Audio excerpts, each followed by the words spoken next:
Голема битка во Америка ќе се води за продажбата на опасните тридимензионални пиштоли. 8 сојузни држави ќе ја тужат администрацијата на председателот Трамп за донесената дозвола да се продаваат скици за 3D испечатени пиштоли, кои може многу лесно да се создадат.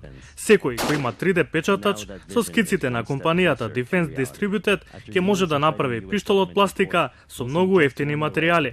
Ваквите пиштоли и пушки не може да бидат откриени на детекторите за метал, па се опасност за аеродромите и другите критични објекти каде има голем број на луѓе.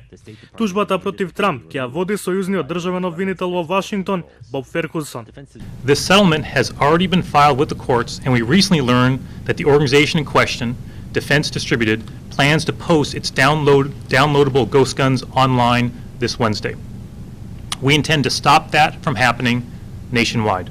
Проблемот настанал откако јавното обвинителство назначено од Трамп прифатило да се спогоди со компанијата за оружје без оглед што во изминатата година и пол Defense Distributed не успевала да добие дозвола од американските судови за продажба на скиците за 3D печатените пиштоли.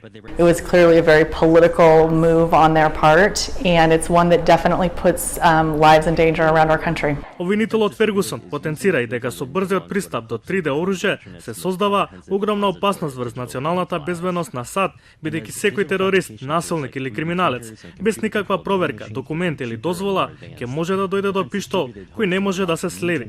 Постапката за печатање 3D пиштол е многу едноставна. Доволно е само шемата или програмата да се внесе во 3D печатачот и потоа тој самиот ги дизајнира сите делчиња од пиштолот, од кои повеќето се пластика или силикон.